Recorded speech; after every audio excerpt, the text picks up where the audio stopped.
Hola, hola guapetones, os traemos el vídeo de el día que México le plantó cara a Francia. El 5 de mayo, una fecha muy conocida en México, y es que ese día se celebra la Batalla de Puebla de 1862, cuando el ejército mexicano derrotó al ejército del Imperio francés. Una batalla que ha sido una de las más famosas e importantes en el país. Es por eso que hoy, como aniversario de esta batalla, veremos sobre cómo fue la Batalla de Puebla.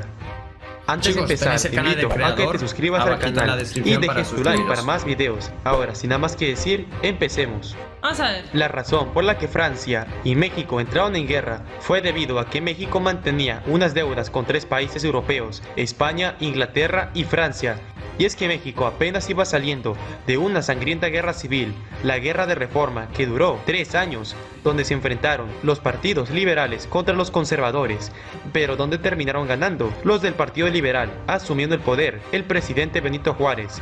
Y es que México, tras acabada esta guerra civil, salió muy endeudado y se decidió suspender por el momento el pago de la deuda a estos 3 países, algo que no agradó nada a las 3 potencias europeas. Así que por medio del Pacto de Londres se acordó hacer una alianza entre España, Inglaterra y Francia para enviar a sus ejércitos hasta México para exigir el pago de la deuda, ya que México le debía 69 millones de pesos de la época a Inglaterra, 9 millones a España y 2 millones a Francia. Así que en diciembre de 1861 llegaron las flotas de los 3 países, donde desembarcaron sus tropas en la ciudad de Veracruz y amenazaban con una invasión, pero por suerte primero se llegó a las negociaciones de paz, donde el mexicano Manuel Doblado logró convencerlos de que México sí les pagaría la deuda y se firmaron los Tratados de la Soledad.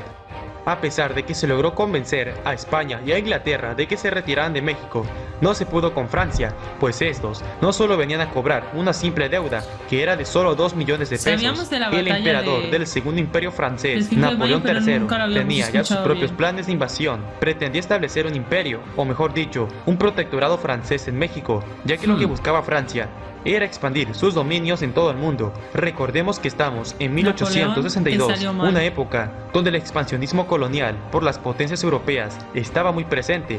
Los franceses, para esta invasión, tenían el apoyo de varios mexicanos conservadores que habían sido exiliados del país. Y de hecho, estos ya se habían entrevistado con el emperador Napoleón y con el archiduque Maximiliano de Habsburgo, donde estos le ofrecían ser emperador de México. Y Francia veía esa oportunidad para invadir México, aprovechando como excusa el pago de la deuda. Napoleón veía también en apoyar a los confederados en la guerra civil que enfrentaba a Estados Unidos, ya que Francia buscaba detener y debilitar el poderío de los Estados Unidos. Así que en marzo de 1862 llegaron a México un contingente militar francés bajo el mando de Charles Ferdinand, el conde de Lorenzes.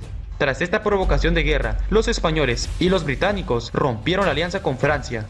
El gobierno del presidente Benito Juárez se prepararon para la invasión y este encargó de la defensa del país al general Ignacio Zaragoza. Así que a inicios de abril comenzaba la guerra entre México y Francia. Los soldados que invadieron a México en 1862 eran 6.000, conformados por el 99 Regimiento de Línea, el segundo regimiento. Curiosamente para nosotros los franceses también es el gabacho, como para ustedes los de Estados Unidos. Y también critican mucho España y realmente luego desean también venir a España a pasar las vacaciones. O sea, es una situación muy parecida, por eso mismo también, o sea, 1, amo México y 2, no odio, obviamente. Hay franceses que me caen bien, pero detesto Francia, o sea, es que literalmente es que no los soporto. O sea, me parecen súper mal educados. Y como dice Vladi, es como los gringos para ustedes que vienen a su país y les faltan el respeto, pues lo mismo. Así que me parece súper bien. Aparte el Napoleón que era un chulo, que nosotros lo hemos estudiado 20 veces y era un chulo, pues mira lo que te han hecho los mexicanos, guapo. Regimiento de Suavos. Estos eran el cuerpo élite del ejército francés, un batallón de fusileros de infantería de marina, un batallón de ingenieros coloniales, un cuerpo de caballería ligera formado por 152 jinetes, segundo escuadrón de cazadores de África y un batallón de cazadores de Vincennes. Cabe mencionar que el ejército del Imperio francés era ya experimentado, veterano de otras guerras como la conquista de Argelia de 1830, la guerra de Crimea de 1853, donde aquí se distinguió el cuerpo élite francés, los suavos argelinos, temidos soldados de hasta 1,80 m de altura, expertos en el combate cuerpo a cuerpo, veteranos también de las campañas de Italia de 1859, donde derrotaron al Imperio austriaco. Llevaban consigo armas de última tecnología y artillería de más poder, un ejército bien disciplinado que de hecho llevaba invicto sin perder una gran batalla desde 1815 en la batalla de Waterloo, en la época de Napoleón Bonaparte. La confianza del ejército francés estaba en alto, ya que pensaron que derrotar al ejército mexicano sería fácil. El propósito de esta invasión francesa era de derrocar al gobierno de Benito Juárez y establecer un imperio bajo protección francesa. Una vez teniendo el control de México, los franceses empezarían a apoyar a los confederados del sur en la guerra civil de Estados Unidos. Por el lado de México iban reuniendo soldados y voluntarios para enfrentar al invasor. México llevaba desde 1821 una crisis económica y ya habían enfrentado varias invasiones extranjeras, siendo la peor la de Estados Unidos de 1846, donde se perdió la mitad del territorio. La situación para el ejército de Oriente era crítica, ya que el 6 de marzo se dio una explosión en Chalchicomula, donde murieron más de 700 mexicanos y civiles, lo que perjudicó gravemente al ejército de Oriente. Mientras tanto, los franceses avanzaban con destino a la capital. Tenían el apoyo del general conservador Juan Nepomuceno Almonte, al igual que del general Leonardo Márquez, el Tigre de Tacubaya, conocido por ser un sanguinario en la Guerra de Reforma. Este hombre iba reuniendo un ejército de conservadores para unirse a los franceses y atacar así juntos a los republicanos mexicanos, por lo que es considerado como un traidor. El general Zaragoza, el que comandaba el ejército de Oriente, ordenó que atacaran por medio de guerrillas a los invasores, pero el 28 de abril de 1862 tendrían la batalla de las cumbres en las montañas de Aculcingo, donde se dio un enfrentamiento menor que terminó en victoria francesa. Esta victoria le dio mucha más confianza al general Lorences de que sería fácil derrotar a los mexicanos. Tanto era su confianza que mandó una carta por adelantado al emperador Napoleón, donde le aseguraba una victoria rápida. La carta decía lo siguiente: somos tan superiores a los mexicanos en organización, disciplina, raza, moral y refinamiento de sensibilidades, que desde este momento, al mando de nuestros 6,000 valientes soldados, ya soy el amo de México. Estaba tan confiado de que ganaría. Mientras tanto, en la ciudad de Puebla se iba preparando la defensa, principalmente en los fuertes de Loreto y Guadalupe. Los mexicanos contarían con poco más de 5,000 hombres, de los cuales más de la mitad eran civiles, indígenas y voluntarios que no tenían mucha experiencia en el uso de armas. Estarían comandados por el general Ignacio Zaragoza, Miguel Negrete, que es recordado por su frase: yo tengo patria antes que partido. También estaba el joven Porfirio Díaz, Felipe Berriozábal, entre otros. El 4 de mayo, un día antes de la batalla, el general Zaragoza fue informado de que 5,000 mexicanos conservadores, bajo el mando de Leonardo Márquez, se dirigían hacia Puebla para reunirse con el ejército francés. Ante esta grave amenaza, Zaragoza mandó a 2,000 hombres para detenerlos y lograron con éxito derrotar al ejército de Leonardo Márquez el 4 de mayo en la batalla de Atlixco, en una importante victoria. Pero ahora Zaragoza se quedaba con 3,000 hombres, pero por suerte más tarde llegaron refuerzos y contaría con 5,000 para la defensa. Aún así, sus tropas estaban la mayoría desanimados porque sabían que iban a perder, se iban a enfrentar a uno de los mejores ejércitos del mundo de aquella época. Pero el general Zaragoza les dio ánimos y patriotismo con un discurso que decía lo siguiente: soldados, os habéis portado como héroes, combatiendo por la reforma. Vuestros esfuerzos han sido siempre coronados por el éxito. Hoy vais a pelear por un objetivo sagrado, vais a pelear por la patria. Y yo os prometo que en la presente jornada conquistaréis un día de gloria. Vuestros enemigos son los primeros soldados del mundo, pero vosotros sois los primeros hijos de México. Soldados, leo en vuestra frente la victoria y la fe. ¡Viva la independencia nacional! ¡Viva la patria! Es así que el 5 de mayo de 1862 se vendría la batalla de Puebla. A partir de las 11:15 de la mañana se disparó el primer cañonazo. El general Lorences tenía el plan de tomar primero los fuertes de Loreto y Guadalupe, que era lo único que impedía su avance a la ciudad de Puebla, ya que si caía esta ciudad, el ejército francés avanzaría sin problemas a la Ciudad de México. Primero se ordenó disparar los cañones hacia los fuertes, donde dispararon decenas de balas de cañón, pero por la distancia apenas lograron hacer unos daños al fuerte. Las campanas de la ciudad de Puebla empezaban a sonar. La batalla había comenzado. Los mexicanos conservadores que acompañaban a los franceses sugerían mejor atacar directamente a los conventos de la ciudad, pero Lorences era tan arrogante que no los escuchó y mejor prefirió seguir con su plan de batalla. Lorences en ese momento mandó en el primer ataque a los suavos, el regimiento de élite de la infantería francesa, que iniciaron su ascenso por el cerro hacia el fuerte de Guadalupe. Desde la cima del fuerte disparaban los cañones al enemigo y tuvieron un fuerte enfrentamiento con el ejército mexicano, que increíblemente lograron hacer retroceder a los invasores en el primer asalto. Tras ser repelidos en el primer ataque, Lorences decidió mandar un segundo asalto apoyados por el primero y segundo regimiento de infantería de marina. Se abalanzaron sobre el resto de la línea mexicana, siendo recibidos a bayoneta, donde se dio nuevamente un fuerte enfrentamiento. Y es que los franceses y suavos argelinos se impresionaron al ver que muchos de los voluntarios usaban como arma el machete, que lo usaban muy bien para el combate cuerpo a cuerpo, y los franceses no estaban acostumbrados a pelear así con esta arma.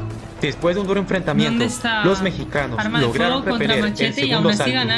A las 2:30 de la tarde, cuando se empezaba a perfilar una victoria para los mexicanos, Lorences se dispuso a lanzar el último asalto, dirigiendo a los cazadores de Vincennes y el regimiento de suavos al fuerte de Guadalupe y Loreto, donde fueron recibidos por un intenso fuego de cañón. En este tercer asalto, se mandó a la mayoría de los soldados a atacar con todo, escalando las escarpadas laderas. La artillería mexicana y francesa disparaban fuertemente unos a otros. Aquí se volvieron a enfrentar cuerpo a cuerpo y empezaba a llover, lo que dificultó la movilización de los cañones franceses. Fue tan grande en este ataque que el regimiento de suavos lograron llegar hasta el fuerte, donde escalaban las paredes de la fortaleza mediante escaleras, a tal grado que los mexicanos tenían que lanzar las balas de cañón a las cabezas de ellos. Aquí se distingue en acción los indígenas de Zacapuaxtla, de Tetela de Ocampo y Xochipulco, donde con machetes hicieron retroceder al regimiento de suavos. La batalla estaba siendo ganada por los mexicanos. ¡Que viva México! Los suavos ¡Qué hicieron orgullo! una carga de infantería desesperada para apoderarse del fuerte, pero sin éxito. Ya cuando la batalla estaba a favor de México, entró en acción Porfirio Díaz y su hermano, conocido como el Chato Díaz, con su caballería y sus soldados persiguiendo a los invasores que empezaban a huir de manera desordenada, ya que se había ordenado la retirada.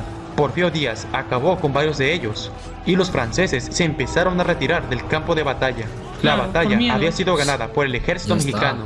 El general Zaragoza informó sobre la victoria al presidente Benito Juárez, donde le mandó un telegrama que decía: "Las armas del Supremo Gobierno se han cubierto de gloria".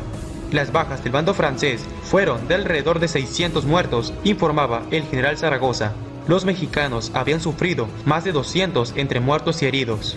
Esta había sido la primera gran derrota del Imperio francés y en 50 años, ningún ejército del mundo, ni el ruso, ni en Argelia, ni en Italia, habían podido derrotar a los Wow, franceses. es que- Pero fue hasta el wow. 5 de mayo de 1862 en México, donde vieron su primera gran derrota. Napoleón III, al enterarse de la humillante derrota que causó indignación y tristeza en la población francesa, decidió quitar del mando al general Lorences, y este vivió con resentimiento hacia los mexicanos, ya que esta había sido su mayor derrota en su carrera militar. La victoria en Puebla no acabó con la guerra, más bien dio un año de tiempo a México, retrasando la invasión, además de que dio igual un año de tiempo a Estados Unidos para ganar su guerra civil, ya que Francia planeaba ayudar a los confederados una vez teniendo el control de México. Además de que esta victoria dio patriotismo a todos los mexicanos, Por de que hasta el supuesto. mejor ejército del mundo podía ser derrotado. Zaragoza fue aclamado como héroe, al igual que todos los que Es que participaron en la batalla. pedazo, te lo Desgraciadamente, digo. el general Zaragoza falleció en septiembre de 1862 tras contraer una enfermedad. Para Oh. 1863, Francia regresó a México con 30.000 soldados más de refuerzo, Hondo. donde tuvieron en marzo de 1863 Yo eso no lo sabía. la segunda batalla de Puebla, donde se enfrentaron contra 25.000 mexicanos. Esta batalla duró 62 días, en la que se combatió por toda la ciudad de Puebla, pero que Wow. terminó con una victoria francesa. Después de miles de Ah, muertos, sí. A pesar de que Francia logró ocupar y establecer el segundo imperio mexicano en 1864, la guerrilla mexicana Estoy y varios de los shock. mejores generales mexicanos como Porfirio Díaz Claro, o Mariano querían Escobedo su y venganza, muchos más como siguieron Napoleón con la guerra pierde, hasta ¿sabes? derrotar por completo a los invasores en la toma de Puebla, en el sitio de Querétaro y en la toma de la Ciudad de México de 1867, donde entró triunfal el presidente Benito Juárez, terminando así el segundo imperio mexicano y la segunda intervención francesa con victoria para la República Mexicana después de 5 años de guerra. Desde aquel 5 de mayo sería un día festivo en México, ya que no se esperaba esta victoria. Fue tal esta batalla que en Estados Unidos es celebrada en la actualidad por todos los paisanos y es día de fiesta nacional en ese país. Por Ya cierto, ves. ya tengo un video donde ¿Qué? hablo de por qué Estados Unidos celebra el 5 de mayo. Les recomiendo. Lo de esto de por qué Estados Unidos celebra el 5 de mayo es un poco, digamos, así raro. Muchas veces lo he hablado también con amigos mexicanos y en general lo pienso porque realmente es como se toman la victoria como suya. Sí que es verdad que los mexicanos que viven en Estados Unidos es normal que lo celebren, pero es verdad que en Estados Unidos es un día nacional, o sea, es festivo, ¿sabes? Nacionalmente, cuando los estadounidenses realmente no han hecho nada. O sea, los gringos no ayudaron a México ni hicieron nada, pero bueno, eso es un tema aparte porque realmente me da tanto orgullo que ya lo he dicho, pero que no solamente es por la rabia que tengo a esa gente, sino porque, ¡buah! O sea, México con gente civil que no estaba preparada para batallar, ganó y fue el primero en derrotar al imperio de Napoleón, porque nosotros hemos estudiado muchísimo el imperio de Napoleón y lo que os he dicho, era un chulo, o sea, quería conquistar el mundo entero, porque con España también intentó algunas cosillas. Y fue el primero en derrotar, o sea, es que me quito el sombrero, ¿eh? Me quito el sombrero. Gran México, gran historia. Para mí es todo un aprendizaje y no deja nunca de sorprender México, la verdad. Totalmente, siempre ganadores, viva México, la verdad que lo amamos y que siempre va a ganar, sea por una cosa o por otra, porque es el mejor país del mundo, familia. Familia de bofetones, si les gustó el vídeo, por favor, Dejen un buen like suscríbanse. y nos vemos. Pues, un vídeo. ¡Mua!